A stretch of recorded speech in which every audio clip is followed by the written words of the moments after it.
All right, so we got the 5 most insane plot lines that have ended up being pointless. Wowzers. Make sure you guys follow my Twitch. Let's go to it. Let's Hey go. guys and gal, Warhammer 40k lore exists to support a tabletop game. Yeah, The it does. tabletop game does not exist to support the lore. I'm gonna be honest with you. Whenever I first jumped into Warhammer and stuff like that, I actually fell in love with the game first, with the actual Warhammer Space Marine video game. I fell in love with that first, and then I hopped into the lore. I didn't even know that this game was like a tabletop thing. Yes, that's how you know I'm a new booty. I don't really know too much, but I know now. So at the end of the day, I'm kind of escaping that new booty name. A lot of you guys, I was like, yo, a lot of you guys was like, yo, turns out, yo, you're not a new booty. You're not a new booty. You know some things, but at the same time, like, you know, you're still like a newbie. Like you're kind of escaping that. So I'm gonna be honest with you. I'm kind of upgrading my badge, to be honest with you. But yeah, I did learn later that this was like a tabletop, that it originated from like a tabletop series. So yeah.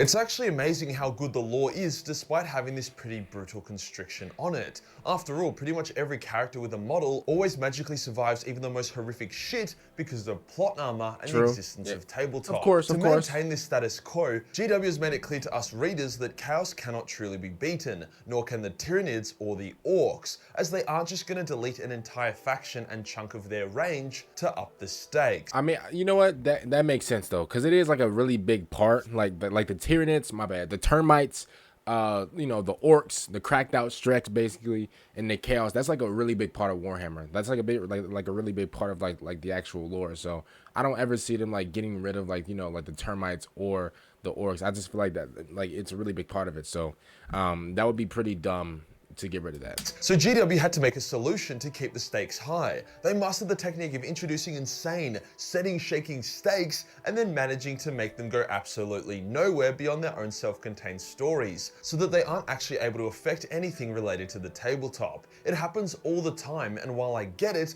we can still have a laugh about it and take a look at some of the most insane plot lines that really didn't go anywhere. Before we get started, I've officially begun cutting in my quest to get down below 0% body fat for this coming summer. To help me with the most interesting, setting-shaking, or unique plot lines that didn't go anywhere at all, or were so self-contained that they literally didn't matter. Now let's get into it.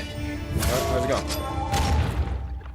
The first plotline I want to talk about is one that is equally awesome and frustrating. Okay. The cloning of Primarchs. Primarch resurrection is a hot topic. Is Ferris leading the legions of the damned? Is Conrad's soul trapped in the Gemini's crown? Can Sanguinius revive if Dante, Mephiston, and the Sanguinor do a fucking fusion dance? However, as convoluted as those are, it's been proven that you can literally just clone Primarchs that will then have the same memories and in some occasion, the same power as their previous form. That is kind of like, I don't want to say it's dumb, but that is kind of like a little like a little iffy, because if that's the case, like, because if you guys actually don't know, bro, clones, like if you have like a clone of something, and I don't know, like a clone of like a let's say there was like a clone of me, right? Even though like the clone would, like, you know, obviously look like me and stuff like that, at the end of the day, if you were to sit the clone right here in front of a camera or whatever, I don't think the clone will be able to, you know, and I'm not saying I'm like, you know, some type of like professional or whatever, but I think that I don't think you guys would be able to tell. That's the thing. I feel like you guys would be able to be like, bro, just ask the clone about Vulcan. That's it, bro. If the clone get one question wrong, GG's. GG's, I promise you. Listen, I know everything about Vulcan, right? If this, look, if you guys be like, yo, so what's Vulcan's shoe size? Yo, if the clone, if he gets it wrong, bro, abomination, bro. Man, bro, I want you guys to, bro, come to the location, bro, and Swiss cheese him. Bro, Swiss cheese him. Because that's not me. I know Vulcan's underwear size. I know Vulcan's shoe size. I know how big his hands are, bro. I know everything. So yeah, I just want to let you guys know that. Like, I just feel like clones, like, especially like whenever it comes to like cloning the Primarch, bro, they should be so weak, it's crazy. Because there's no way you can be able to, like, you know, to clone like a Primarch. I just feel like, you know, they should just be weak and just pathetic a little bit. However, because a cloned Primarch is such a setting shakeup and a pretty cheap way to bring them back, any story involving them is very self-contained and always ends with the Primarch clone removed from the setting. When Fabius cloned Horus, giving him back his war gear and signature weapon, it seemed pretty hectic. The War Master returned, ready to unite the traitors and continue the long war, only for Abaddon to physically overpower him and kill him pretty easily. GW has tried to say that this Horus clone was a genuine, true Horus, but that is fucking bullshit. Don't try to lie to me, GW. Sure, it was a moment for Abaddon to shine, but he didn't get any new gear from it or any new power-up. It was a very self-contained moment that should have set the galaxy ablaze, but just ended up being a plot point to make Abaddon look cool. The other example is the perfect clone of Fulgrim. Unlike the other Primarch clones, who were lacking that special Primarch sauce, hence died like bitches, this Fulgrim clone had it all. It was Fulgrim in every sense of the word. I've already made a video discussing why he and he alone was perfect, however it doesn't really matter since the same story ends with Fabius trading the Fulgrim clone to Tzeentch to then be kept in stasis, removed from the setting before he could actually do anything. With Josh Reynolds stepping away from Black Library, as well as the authors having a rule not to fuck with or use unique characters or plot points that other writers have made in their own series, it seems that Clone Grim will remain in stasis. Listen, I'm a forever say this, bro. Like Fulgrim's like, you know, like armor, color, and stuff like that is absolutely fire, bro. I'm sorry. Listen, he may be like the Kyrie Irving of Warhammer or whatever, bro. He might be like a skill, bro, sensei, bro, with the sword or whatever, bro. But his armor, I'm gonna say this, his armor is absolutely fuego. I do understand why GW hasn't made Clone Primarchs a permanent thing, but we deserve a showdown between Clone Grim and Slut Snake Fulgrim. This next one has multiple plot points in one, and is also the spoiler for the Infinite and the Divine book ending. So spoiler alert. Spoiler alert. You heard what he said. Spoiler alert. I don't care, but spoiler alert. Skip ahead if you don't want to see it, but let's be real, every lore video is a fucking spoiler. True. Hey, I'm gonna be honest with you. Hey, if you're here, you might as well just, listen in. And none of you are gonna read it anyways. Facts. You fucking YouTube lore goblins. The ending is pretty hectic, but kind of cancels itself out, with some of the most interesting points that should have shaken the setting apparently having no impact. For example, our two heroes, Tzeentch and Orokin, are trying to open a tomb which contained the secret to reversing biotransference. However, it's all just a big prank by the Deceiver who then fights them. Orokin is able to turn into a godlike being of pure energy, making the Deceiver his bitch, whilst Tzeentch takes one of the Deceiver shards for himself to use as a library and power source for his museum. It ends with Orokin getting mad at Tzeentch and preparing to destroy the museum as his energy god form, whilst Tzeentch asks the Deceiver shard to show him how he can enter the Great Rift. Pretty hectic shit. But with the biotransference reversal being a prank, that plot point goes nowhere. With the arrival of the Silent King, it also seemingly overshadowed and squashed the plot point. As far as I know, Orokin didn't end up attacking as his god form, or if he did, we haven't heard about it. Tzeentch is still running around, doing stuff for the Silent King and not going to the Great Rift. I really feel like we're on the verge of greatness with Necron lore. First the Infinite and the Divine, followed up by the Silent King's return. Bro, I gotta okay, maybe it was just me, but I gotta check out more about the Necrons, bro. I know they go into hibernation, into technology, hibernation, stuff like that. They be asleep for what, at least 10 million years and stuff like that. But I need to know more about them. I do obviously my nickname for them is Steel Ribs. And at the end of the day, I just feel like I gotta learn a lot more about it. I pretty much know a lot about the main, not main, but about the most popular names in Warhammer. So if I'm being honest with you, I definitely gotta check into the definite smaller ones. The Necrons, I would say they're pretty popular, but to me, they're not really popular to me.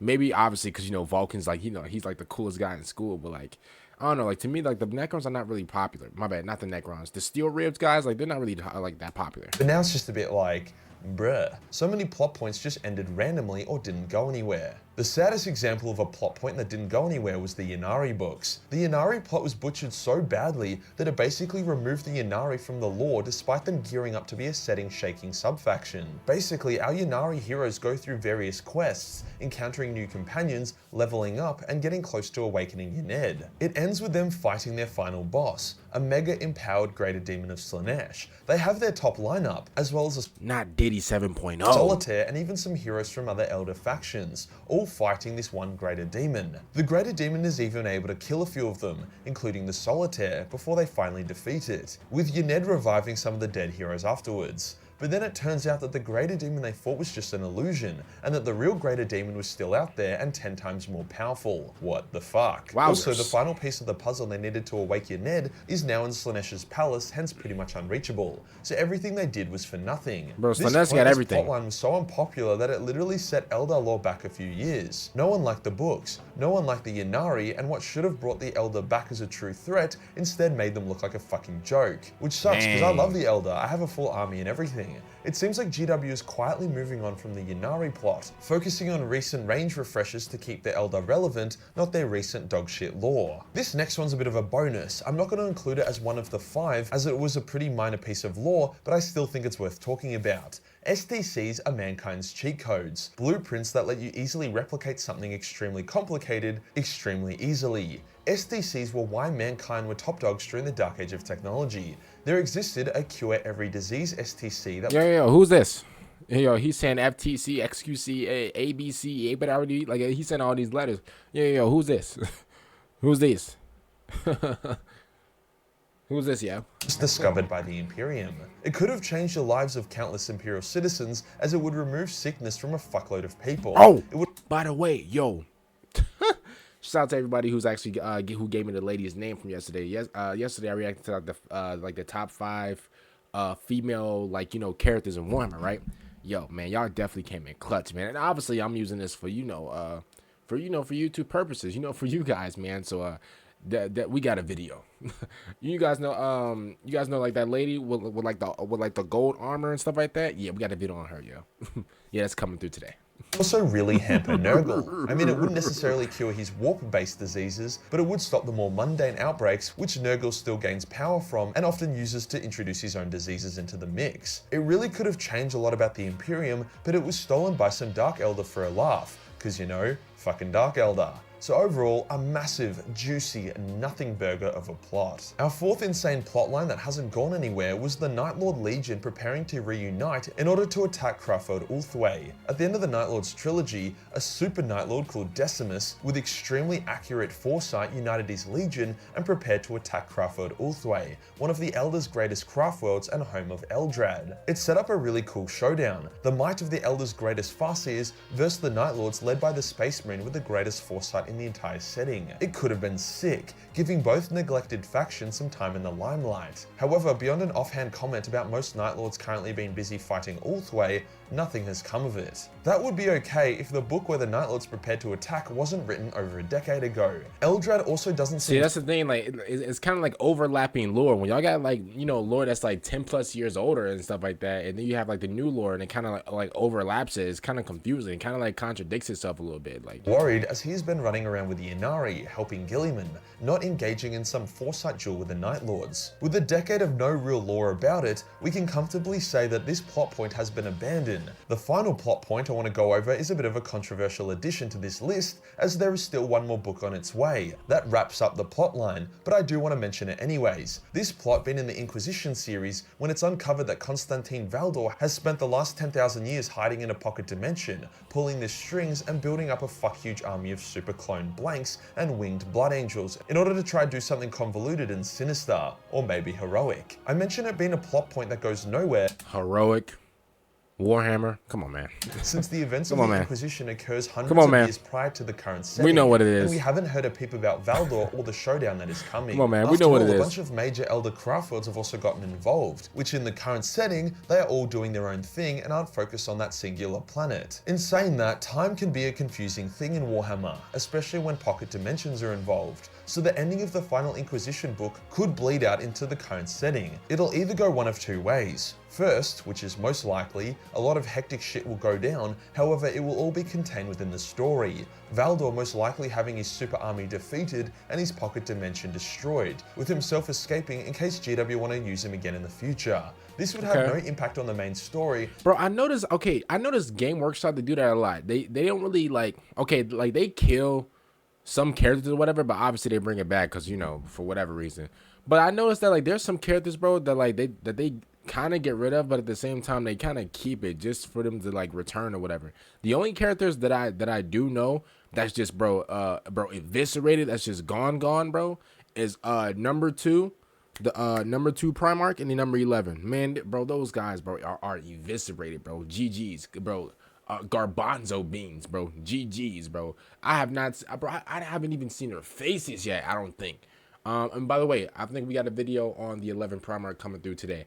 I'm about to solve that entire mystery. Watch me work. And would explain the complete lack call of me Valdor Adrian or Monk, references to the events of the plot in the current lore. Secondly, which I'm really hoping GW have the balls to do, is that the pocket dimension shit fucks with the timeline, spitting out our heroes in the current setting, with Valdor leading his forces against Chaos, scoring a huge victory and adding another player to the game. Maybe we get a new See, I'm gonna be honest with you. I'm not a hater, even though Vulcan's my favorite. See, this armor right here, this is tough.